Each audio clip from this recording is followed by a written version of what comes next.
ఎందుకు వచ్చింది సార్ ఈ ప్రభుత్వం? ఈ మంగళంకి వచ్చింది రేవంత్ రెడ్డి. అసలు ఎందుకు వచ్చి ఆయన వచ్చి నుంచే మాకు ఇబ్బందులు. అసలు గవర్నమెంట్ ఏం చేయాలి సార్? మా గవర్నమెంట్ వాళ్ళకి పైసలు పంపించాలి. ఆయన పంపాడు. ఆయన ఎందుకు వచ్చిండో కూడా మాకు తెలియదు సార్. అసలు ఇంత ముందు మంచిగా ఉండదు సార్. కేసీఆర్ ఉన్నప్పుడు ఇలాంటి స్టడీ విషయంలో మాకు ఇంత కూడా ఎఫెక్ట్ రాలేదు.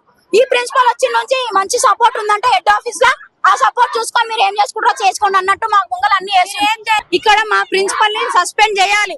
మాకు ఇది ఒక్కటే. ఆమె సస్పెండ్ అసలు ఏ కాలేజ్ లో పోయినా ఆమె ఏ కాలేజ్ లో పోయినా ఈ కరప్షన్ ఆపదని మాకు అర్థమైంది. ఇంత ముందు కూడా సూర్యాపేట కాలేజ్ లో బీర్లు తాగుతున్నారని చెప్పేసి ఇష్యూ మీ అందరికి తెలిసే ఉంటది. ఆ ఇష్యూ అయినాక మా దగ్గరికి ట్రాన్స్ఫర్ చేస్తే మా దగ్గరకు వచ్చి 1 year అయిపోతుంది సార్.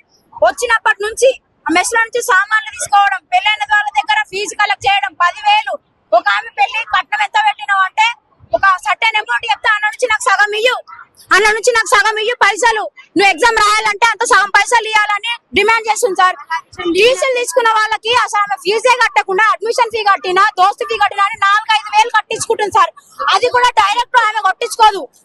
హౌస్ మేడం వాళ్ళకి కొట్టించుకొని ఆమె అకౌంట్ కి ట్రాన్స్ఫర్ చేయించుకుంటది. చాలా మేడం వాళ్ళు ఆ కాలేజ్ లో చాలా మేడం వాళ్ళు ఆ మేడం కి చాలా సపోర్ట్ చేస్తున్నారు.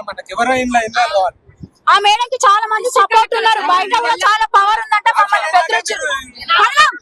ఇంకోటి ఏమనంటే మమ్మల్ని అన్నారు, నా మీద కేసు కూడా పెట్టుకోండి, ఏం చేసుకుంటారో చేసుకోండి, నేను కూడా ఎస్సీనే, నేను కూడా మాదిగానే, నేను కూడా అంబేద్కర్ బిడ్డనే అని ఆమె అన్నది. మేము కూడా అంబేద్కర్ బిడ్డనే, మేము కూడా వేసలేము.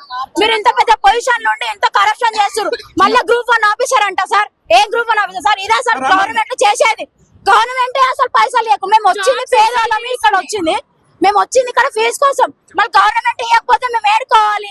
షేర్ చేయండి, లైక్ చేయండి, సబ్స్క్రైబ్ చేయండి. మరిన్ని వీడియోల కోసం బెల్ సింబల్ పై క్లిక్ చేయండి.